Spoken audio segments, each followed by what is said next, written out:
Sekarang sampun pinangsulan kakananing bungligan timbang getih Kresna medal ugi nginjen lan jabang bayi ingkang kanthi lan pusaka niku.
Wancining sampun kasongo kan.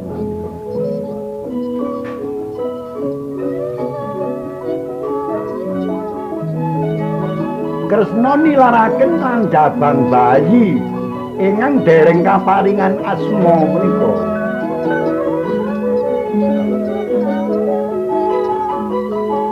Boten wonten ingkang tulung ingkang ibu Mandar winangsit kelang Sri Kresna sampun ngantos piyambaking ebah. Aurat-aurating Sang Dewi Utari asma ibu. Jabang bayi den umbar ingkang mekaten menika. Tansaya sanget jerit jabang bayi. Lah inggih putra-putraning wong ahli tapa tedak turuning wong mertapa. Pramila kawontenaning idam-idamaning para pinisepuh ingkang semanten kala. Boten katalumpen napa ingkang dipun wontenaken jabang bayi kala mancal jerit. Boten wonten ingkang tulung babar pindah lan jabang bayi. Pancen kaya dene jinarakan kana. Tur kenyataan ingkang semanten niku. Bambang Swatama kocap ndelalah sampun kersane kang among tuwuh menawi piyambaking badhe ngalami lampahan ingkang aneh kananing Bambang Swatama. Sareng kepireng swanten nangis jerit jabang bayi ingkang semanten niku. Sampun rumaos menawi menika jabang bayi ingkang dipun sebataken benjang akiring asma parikesit menika. Nyata menawi menika calon ratu ing negari Ngastina. Bambang Swatama sanalika ing ngriku nyatakaken nginjen-injen saking landaan saking jeroning Buntala nginjen kan jabang bayi ingkang jerit-jerit menika.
den senojo mrengeting kaing pajan ora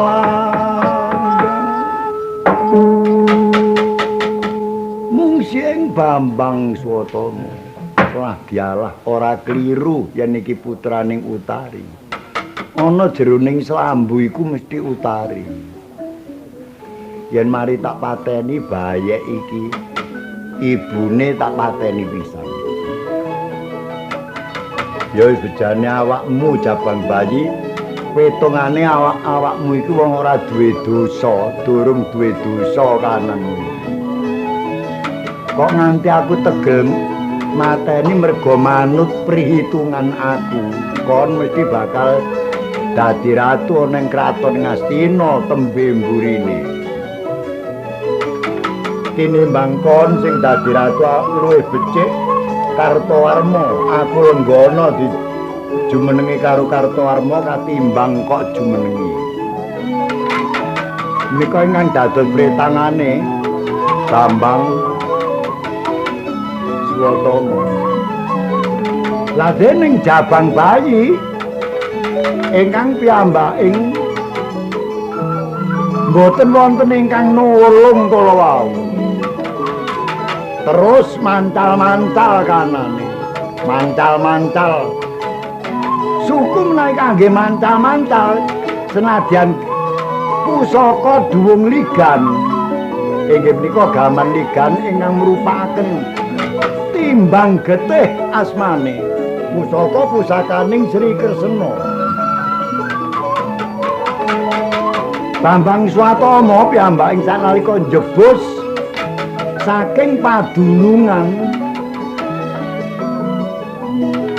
lelandaan ngriku sareng njebusing keleres panggenaning suku pancen saderenge sampun katata kelawan Sri Kresna kawontenan njebusing Bambang Swatama wiwit ketingal siraing Jabang Bayi mancal-mancal ingkang kenging tenggokipun Bambang Swatama pancal kandung ligan ngeblak Degdewi Lapat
Waduh jomblo nek ngono nuthuk lesung-lesung ngono kudu loro-loro terangi nek pancen ana Rajapati wah kowe lesunge pundi mboten lesung pun gak ono gawe tengara nek ana pancen ana Rajapati engko adi-adi Yayi Prabu yakne padha mlebu mrene kabeh ngono wah nggih duduk napa ya napa niki ya duduk pindho-pindho ngono dadi Petungane nek cara kentong loro ngono.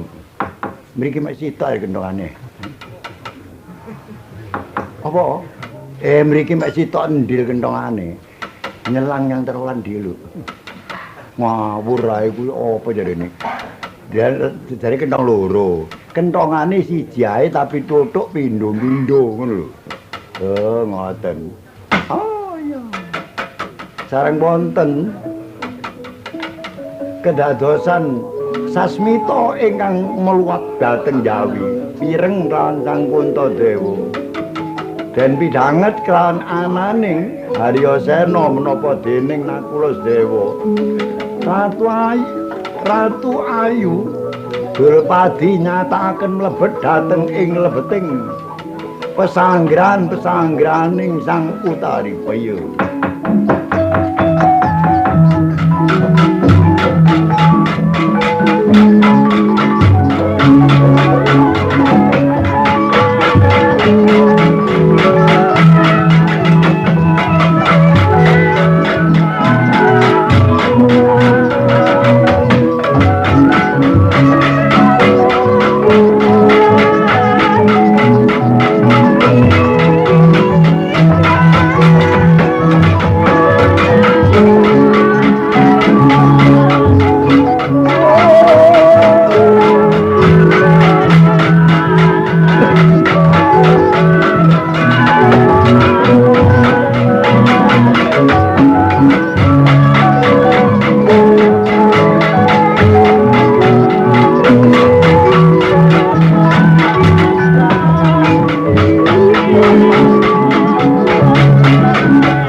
Kakakku jlitheng ana kedadian apa kakak.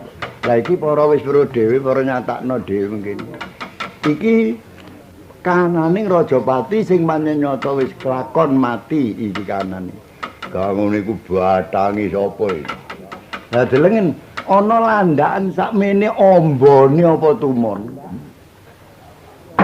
Landakan iki ora bakal ana ing njabaning njabane gedhong ngono wae.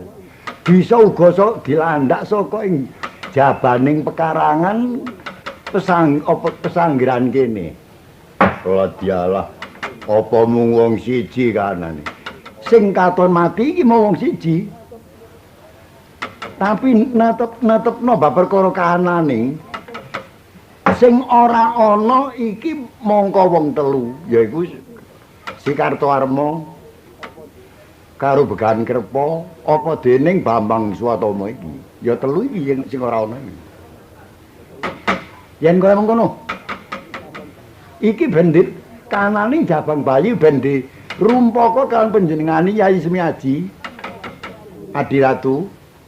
Suwi kula aturi lajeng menika ngrumpaka kawontenaning bayek menika.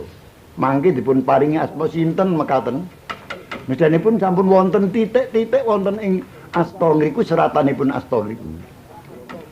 Pinggih menawi ngaten Kakang kula ngestokaken dawuh Kakang mangke kula piyambak ingkang ngatur bab kawontenaning bayek menika. Ha nggih, Adi Janaka karo Adi Sena. Ayo ditututi kanan Duratmaka mbok menawa ana ing njaba kono. Ha, bisa ketandak pisan. Aja nganti ana kedadan sing kaya mengkene maneh. Lan iki bangke iki suwe diseret metu. Saka ing jroning pesanggrahan kene. Ya kakakku yen kaya mengkono jomblo sereten metu. Adi kon jomblo sing nyeret metu iku. Nggih, mun kuwatir. Adi Janaka, ayo ditututi. Sapa sing ejek ana njaba wae bener karto parmo sing ana njaba.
Menawi menika mangke mboten lajeng bebayani mboten ngoten kados menapa?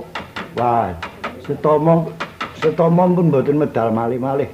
Rupane niku sing metu saking jroning landakan mboten enten malih-malih kejabane mung Rejuna kalian Sena Sri Kresna. Monggo lajeng. Nek mboten lajeng mah pinten sampean kali kula bloko. Wadyalah. Lah setama koyo Mpun mikir niku dhisik nggih mriko mawon pikir. Perkara niki mun karuan. Lah ngoten mboten enak, mboten enak ningin turut ketututu tak ningin. Ndak nek wah yo pokoke.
Jairo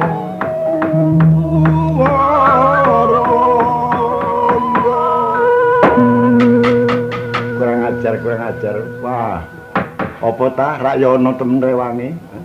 Ora bakal nek Bambang Swatama tok sing mlebu menyang ing jero Wisanggrahan, mesti ana kantine. Tibane sapa kekatoning kakakku Jrideng. Nek saka katoning pun Kakang ora katon apa iku rupane. Sing katon mung glibeting wonge, rong perkara rewangi. Tapi mongso kok wurunga yen iki Kartowarma karo Begawan iki sapa? Reksi iki sapa? Sapa sing pancen nyata bener-bener nek pancen Kartowarma mlayu, ayo tututi. Tapi ayo sewang-sewangan anggoning padha nyatakno karo kahanan iku. Radialah. Nek pancene kaya mengkono kakakku. Ayo padha dipencar kahanane. Ya iki wong telu iki. Jak jedhek Jlamprong iki dhewe playune, lah awakmu nututana ya dhewe. Mengko yen pancene ana kedadean ketemu, gawe tengara mengkono ae. Ayo Jlamprong ditututi. Kon mlaku dhewe, aku ya mlaku dhewe, mbuh paranmu. Ngidul ngetaning sak manuta rasaning atimu. Nadyan pun Kakang ya uga mengkono. Tak nglancangi karo playuning Duratmaka iku. Ya kakakku. Ayo cacak yen kaya mengkono. Mongso kok wurung kecekel kalan Duratmaka.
Janaka sajaning para kok aneh mengkene polatan para iki nek apa? Kenapa para duwe polatan kok aneh mengkene? Mboten menapa-menapa kira. Mboten napa-napa. Bekne ana pikiran sing aneh mengkono. Mergo dene sing diuber iki Kartowarma. karo Kerpa. Bambang Swatama karuan wis mati. Wonge wis ora ana maneh, wong Astina utawa para Kadang Kurawa wis ora ana maneh. Mung kari telu iku wis mati pisan siji dipateni putumu sing mateni. Putumu sing mateni. Tumon iki bayi wis iso mateni karo Duratmaka sing kaya mengkono julike. Inggih. Lah iya. Lah yen wis pancen kaya mengkono iki ana maneh-maneh. Inggih. Napa mboten tasih enten? Napa mboten tasih enten? Sapa munggo sing ngono? Wong kabeh wis ora ana. Ya ana sing wis nyingkrim nang tengah Pinang Sraya iku. Nanging mbok menawi tasih enten. Para iki tak ora mikirna sapa? Mboten mikiraken sinten-sinten. Adi Janaka para nandide. Mbok jarku kene. Ya ilinga karo pun Kakang apa Adi pun Kakang mula gelem dikrama karo Suryodana iki biyen ya para sing ngirak-irakno karo pun Kakang prasamu tapi tambah gawe larane atiku ngene. Juna mbok ya eling karo pun Kakang De. Nek ngono saiki ayo luwih becik ayo simpang-simpangan ae. Wah para mlaku terus mrono, aku tak mlaku mrono. Tak mlaku mrono. Ayo. Para budhalo dhisik. Inggih, menawi ngaten kula ngrika nggih, Pak. Ya mrono wis jomblo kon melu karo bendaramu cek nang rewangi, gak kijenan. Aku mengko masih jeno gak dadi apa ngambah Jumantara pira suwene. Nggih, ndak. Ayo jomblo. Jajal ngener mrono ana apa iki dadak.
Lumaksana dalu kananing Sang Banawati.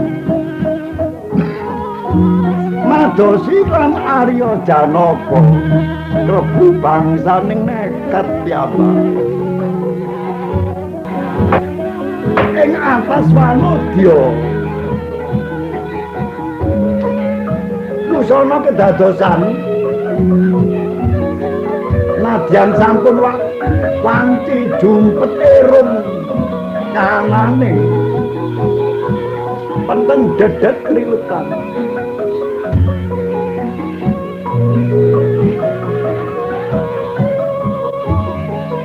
Mboten namung dhateng Pringgabaya kanane. Raos penggalih nedya pinanggya kan Arya Janaka. Janaka adi para dene. Masih wong tega mbok yo aja nemen-nemen. Ora iki karo pun kakang iki durung tau kepethuk sapa-sapa. Aku iki biyen kepethuk para dhisik. Ya ora lho sing sak temene ngono katresnan iku. Sing kebangetan para nganti pun kakang para jodhokna karo Prabu Duryudana aku gelem.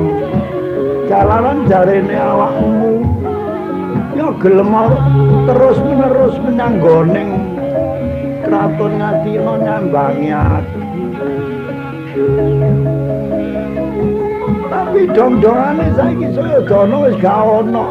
Aku ya aku iki lho aku iki lho ya aku.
Marga-marga anggening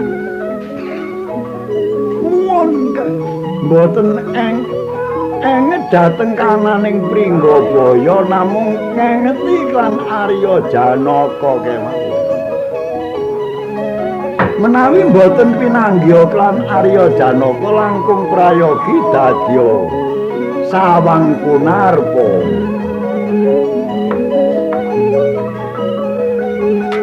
Kocap anggening lumaksana nilaraken pesanggraning Sang Bambang Swatama madosi klan Arya Janaka wonten ing madyaning wana wanci dalu papakan klan Arya Janaka kaya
Nanging Sang Arya Janaka boten mantun piyambaking ngendikan menapa-menapa. Awit sumerap kelan kerembu ing tiyang wanci dalu nika. Penggalihing Arya Janaka engkuk ndang kananing begahan Kerpa utawa Kartawarma. Kono weruh karo aku ora weruh karo kono. Mengko dong-dongane salah kedaden iki. Sapa ya wong iki kok dadi ana gremeng-gremenge wong. Nadyan Banawati ugi mekaten piyambaking kadriyan menawi ketututan kelawan Kartawarma, ketututan kelawan Bambang Swatama utawi Gan Kerpa.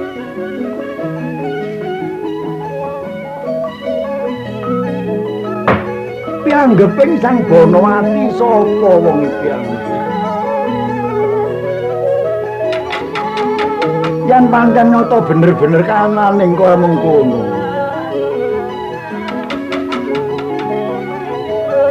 Aku durung weruh karo kananing wong iki ya yen ora Kartawarma. Yen Kartawarma aku mesti bakal pinarjaya kelawan Sang Kartawarma. Mbok muga-muga ya ana kilat apa ya saglebiaran ae. Aku ben cetha karo wong sing gremeng-gremeng ana ngarep iki. Kok wong loro rupane. Tapi sing siji gedene grani sing ngarepi iki kaya mung lumrah ananing wong. Lah iya yen pancene mengko dudu liyane Kartawarma utawa dudu liyaning Bambang Swatama utawa kananing si Begahan Kerpa. Lah yen iku aku mesti dipateni karo wong telu iki. Sapa bagian pancene Arya Janaka. Mboten kenging sampun dilalah kersaning Kang Among Tuwuh nata wonten kilat ingkang gumbyar. Biar.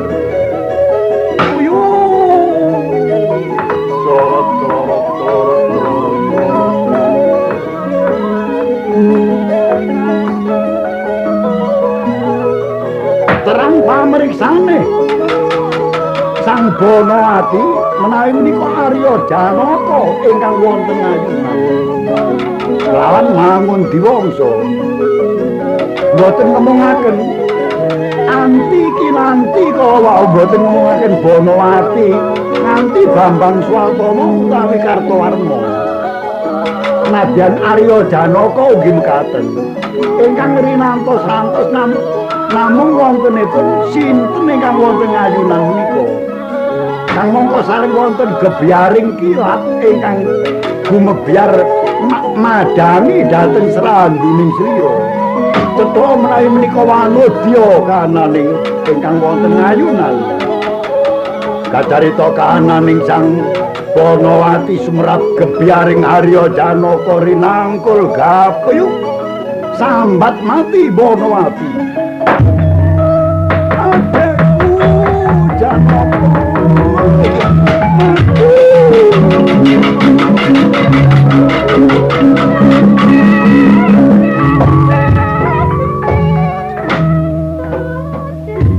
Glanir Juna liya mbok aja nemen-nemen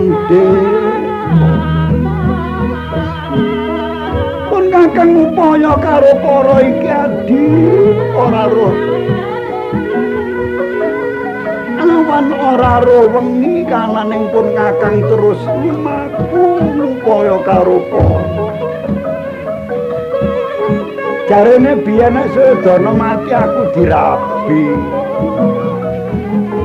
bane saiki kok kaya ngene.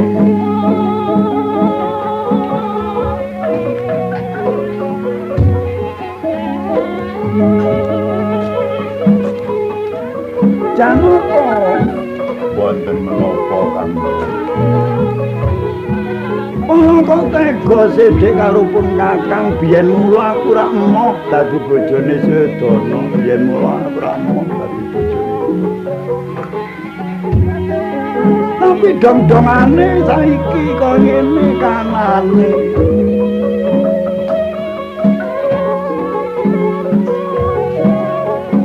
Busana sedana mati aku malih medhak kok ngene iki apa ngene iki.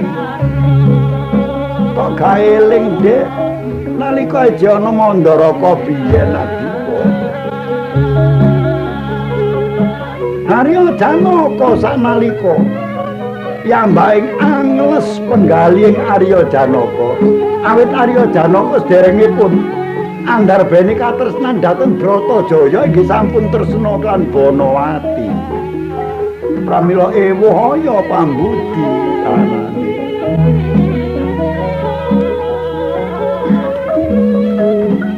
Mung sing Arya Janaka lan nek kaya ngene iki dong-dongane.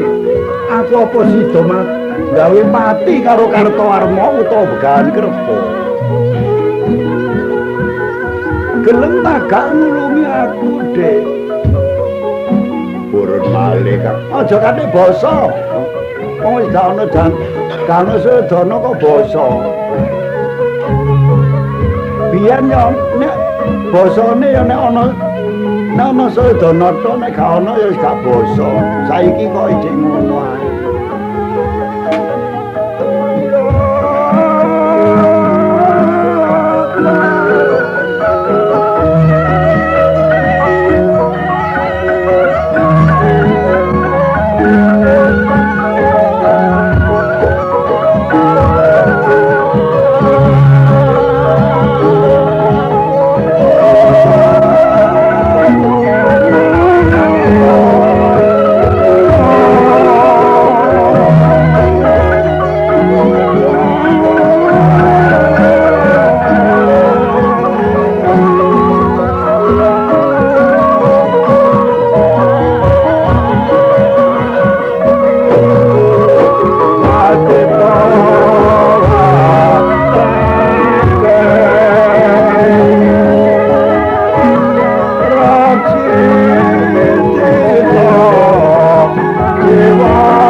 Sigra lumantare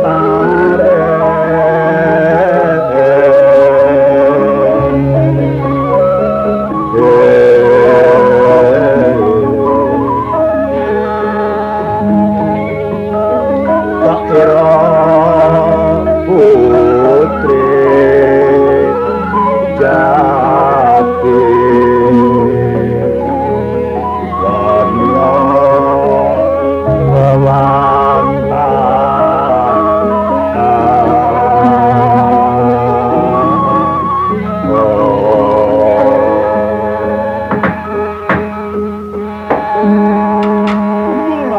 kadek dibasani aku mau lho wis moh masih bengi ya bah.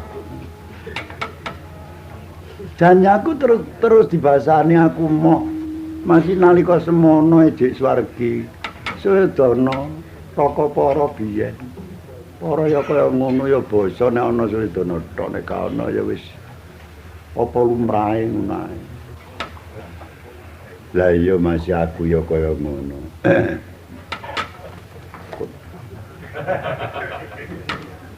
Dem. Wong gorokan seri gak oleh dem ya apa sih? Iki seriku dhewe lho, goro aku dhewek iki. Ayo tapi dem kok nepaki aku ngene. Anggono nepaki ngono kene dem jarene. Ya marine. Jomblo bloko ya kaya ngono mbok wis meneng-meneng apa. Lah nggih ket wau kula meneng tapi deme nyereng ngono. Ora mengkuruni sing tak penggaleno Mbak Ayu aja kathik nyeluk Mbak Ayu. Lah kathik nyeluk ya apa? Munggo ngono. Ya masih Panawati nek wis wong ngono ae.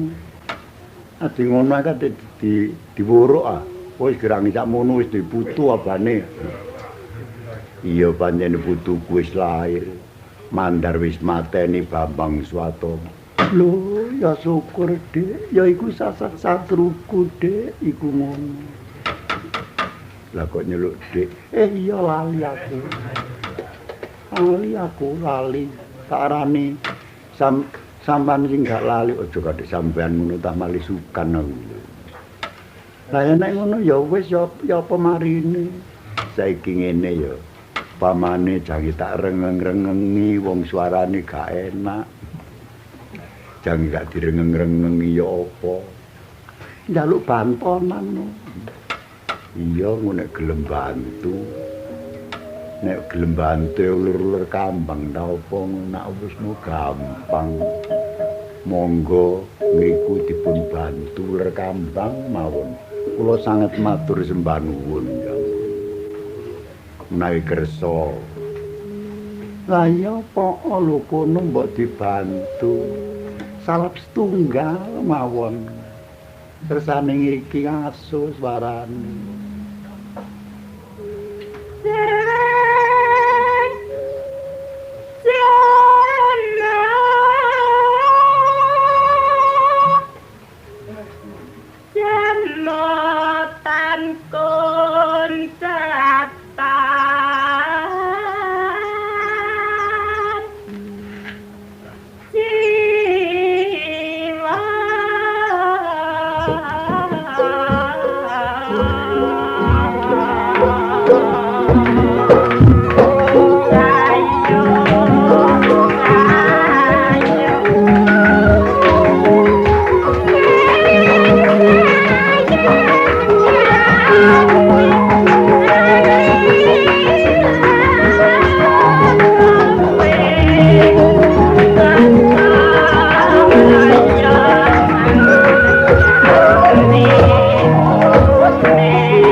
Gak iso tuwek rasane atiku iki.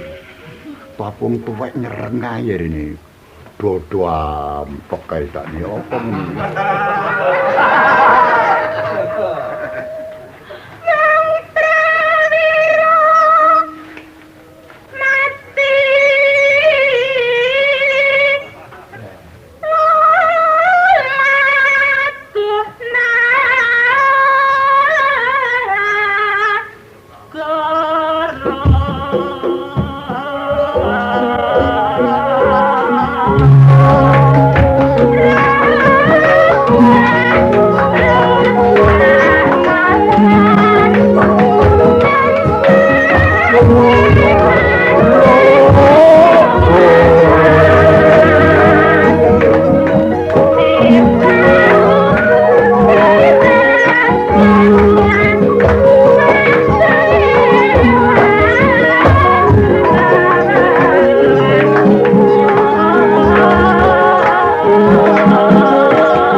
Purnawati ketemu karo kancana wis pendek. Wono mondong. Ene ngeleki tok. Hah, apa ini? Sinak pikir kok iso kepethuk wong Purnawati kok iso kepethuk karo si Rejuna iki malah ya apa? Sapa gremeng-gremeng iki? Wah, wong gaere iki. Oh iya. kacarita kananing sang Gahan Kerpa. Mangertos menawi Banawati sampun pinanggihan kan Harya Janaka.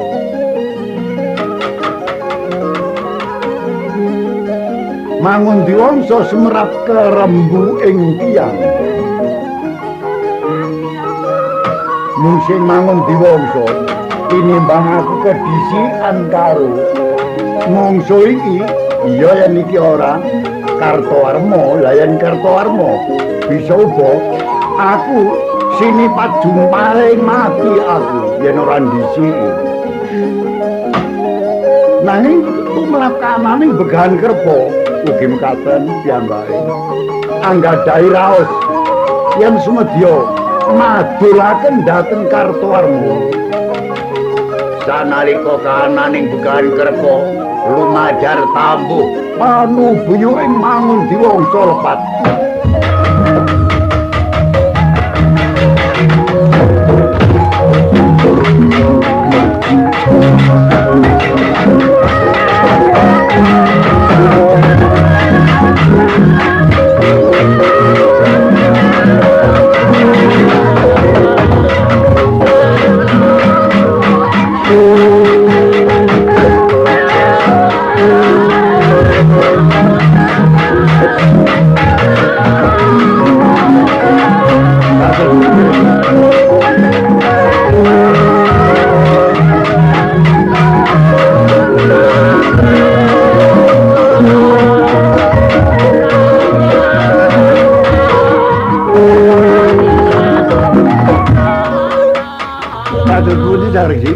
Menapa pinanggihan kalian Banawati?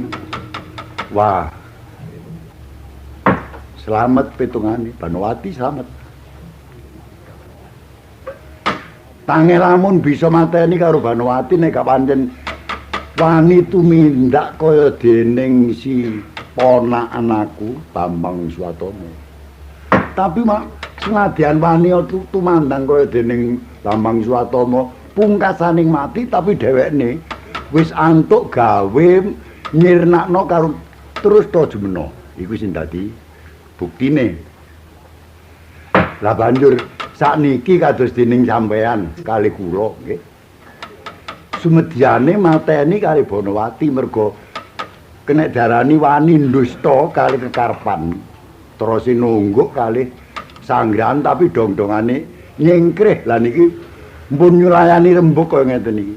Mboten wurung niku madosi kali Rejuna pancen nyata temenan.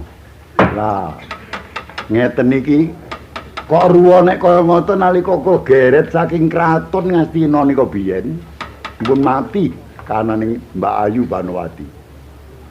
Lah nek kaya ngeten becike saniki diuber dhateng pundi, Pak? Lho, niki mpun enten yen tengah wana mriki. Pun enten tengah wana mriki, tapi kali Rejuna pun. Nek ngoten kula injene, nek Suraya kula patenane kanan Rejuna pisan kebeneran nek kaya ngoten.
Gampang meneh-meneh ditutupno senenge sak katok-katoke meneh-meneh.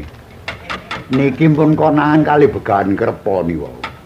Tapi napa Begahan Kerpa napa niku Kartowarma kula mboten saged nyetakno. Tapi keterangane niku pancene nyata mungsu pun.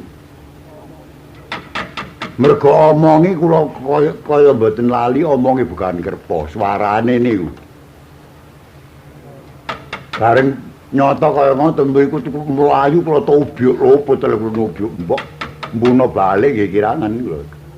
Dadi dheweke pun konangan kalih Begawan Kerpo kali Kartowarma niku pun terang konangan iki. Ndara Banowati pun kepethuk kali dheweke niki. Menawa kaya mengkono Mbak Yu Banowati. Ana apa, Dik? Sampeyan ana kene ae lho. Lho aku gak wani, Dik. Aku gak wani, temen lho gak wani. Lah aku sing nemoni kananing Begawan Kerpo kelawan ananing Kartowarma tak patenani. Engko yen wis mati dadi ora duwe semang-semang. Kepethuk Pandhawa ora duwe pikiran apa-apa. Kananing Pandhawa karo panjenengane iku ora ana pikiran apa-apa. Lah sing watire ya Kak Kartowarma Kerpo iki sing watiri iki. Lah yen upamane sampean kepethuk karo iku tanpa kanthi aku bisa uga sampean didhisikno. Mbok nggih diteng napa niku mendel mawon dhisik mriki ngoten mawon ampun. Ah kan tunggukno jomblo. Lho kula nunggu niku mesti perangan nih ngayuda niku. Niku hitungane. Lah kula kalih ndara niku ngenyek napa dongane. Iya sampean ana kene dhisik ijen. Ijen ae gak apa-apa Kak, tapi sing umpetan. Iya tapi yo engko nang Bali ya Dik, temen lho nang Bali lho. Engko nang ditinggal dak. Nek ditinggali ora. Tapi watonane saiki aku iso ngrampungi karo Kartowarma apa dening Begawan Kerpo. Iya temen lho, sampe lali lho. Oh iya. Harya Janaka dupi angsal balilah saking Kang Mbak Ayu Banowati.